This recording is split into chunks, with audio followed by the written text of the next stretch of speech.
Em algum momento da sua vida, você já teve medo do futuro? Talvez naquele momento de decisão de carreira, aquele friozinho na barriga. O que eu posso dizer para vocês, se eu for pensar lá na minha infância, melhor, na minha adolescência, quando eu estava pensando o que seria o futuro do André, o que o André se tornaria profissionalmente, eu garanto que eu não tinha medo do futuro. Eu não tive medo do futuro. Porque eu tinha medo, era do presente. Eu tinha muito medo do presente. Eu nasci em uma família muito simples, uma família pobre, na periferia, com pouquíssimos recursos. E aquilo me incomodava, né? Me incomodava. Então, a minha ambição desde jovem era sair da mediocridade. Eu queria sair daquela média. E era uma média para baixo. Os meus pais sempre foram muito simples. O meu pai estudou até a 4ª série, a minha mãe é analfabeta. Mas nós nunca passamos fome, graças a Deus. Mas, né, dentro de toda a simplicidade, eles me entregaram algo que é muito valoroso. Eles me ensinaram que eu deveria ser um homem íntegro, ético, de caráter.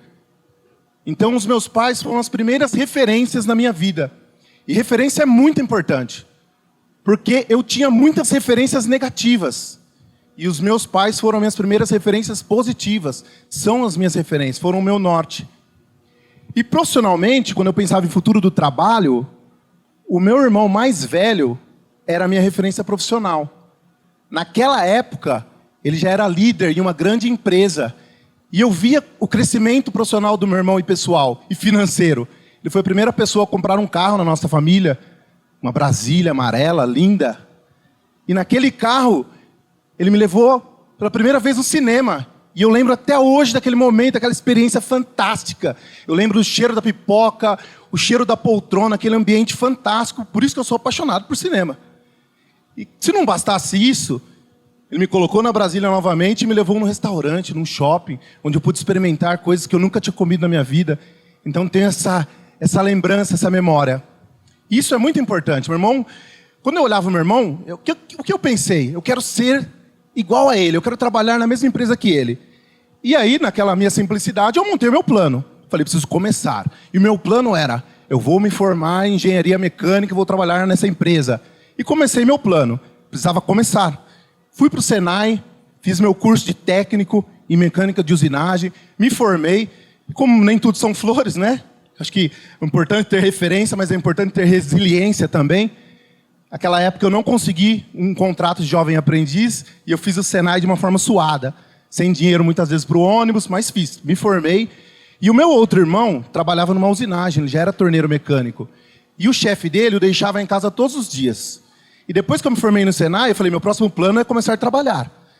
E o chefe do meu irmão deixava lá todos os dias. E eu falava, pai, pede um emprego para ele, para mim. Vai lá, pai, fala com ele. Meu pai todo dia, na humildade, na simplicidade, ia lá e cutucava. Até que um dia ele aceitou aquela chatice e me deu um trabalho.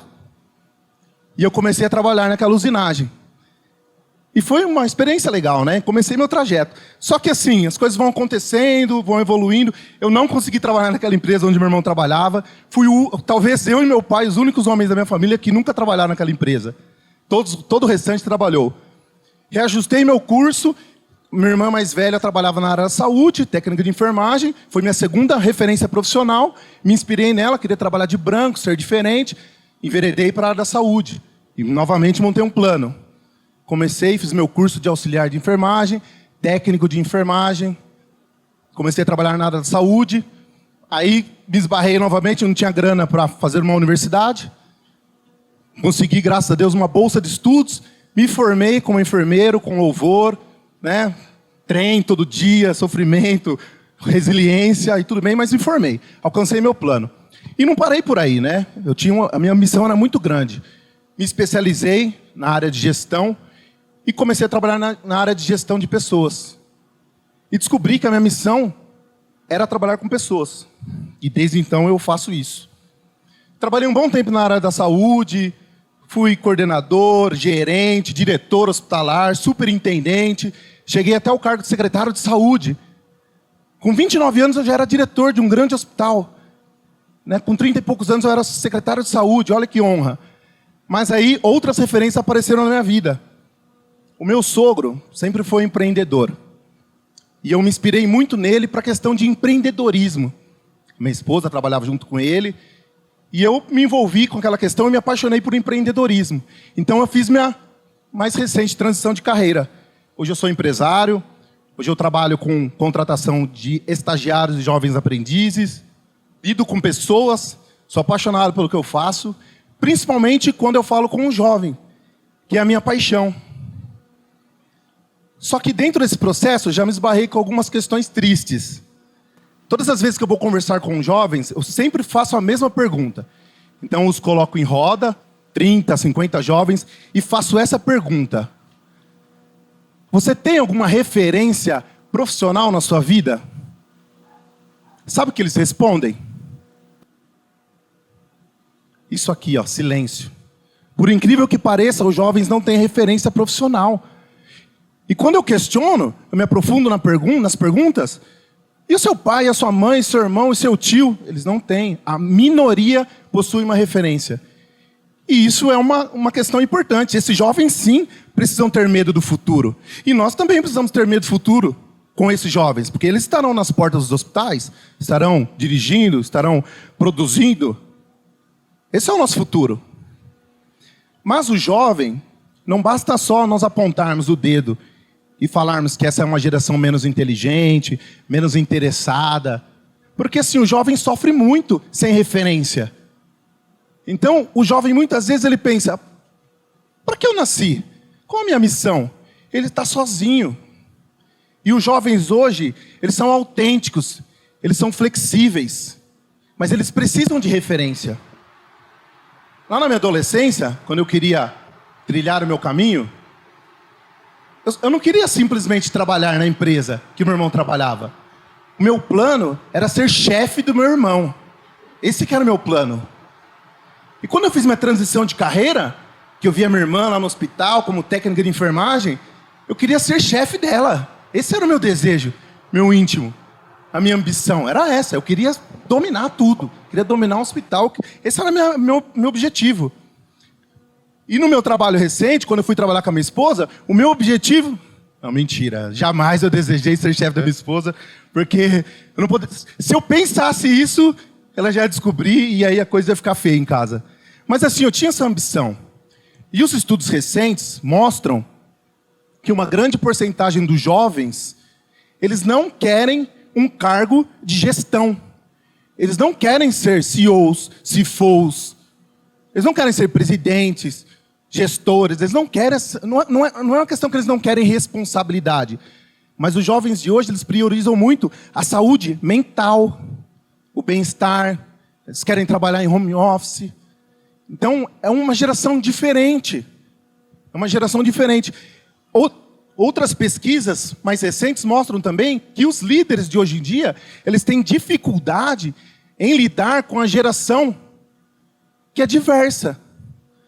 Equipe multigeracional. Os líderes têm dificuldades, 80% dos líderes têm dificuldade em lidar com diversas gerações no seu cotidiano. Esses são dados que assustam muito, não é verdade? E é uma tristeza quando a gente vai para o mundo dos jovens. E eu descobri, teve um fato assim que me assustou bastante. Eu fui fazer um cadastro de estudantes para posicionamento como estagiários e eu percebi uma menina que estava com uma blusa comprida, né? Toda hora ela ficava puxando e tal. Sabe por quê? Porque ela se cortava. Sabe? Ela era uma pessoa que sozinha no banheiro, sem saber a missão, sem saber a referência dela. Então isso é algo que nos assusta muito. E a nossa missão é nós podermos ter essa visão empática do jovem. E não só apontar o dedo, mas nós temos que ser referências para esses jovens. Eles precisam de referências.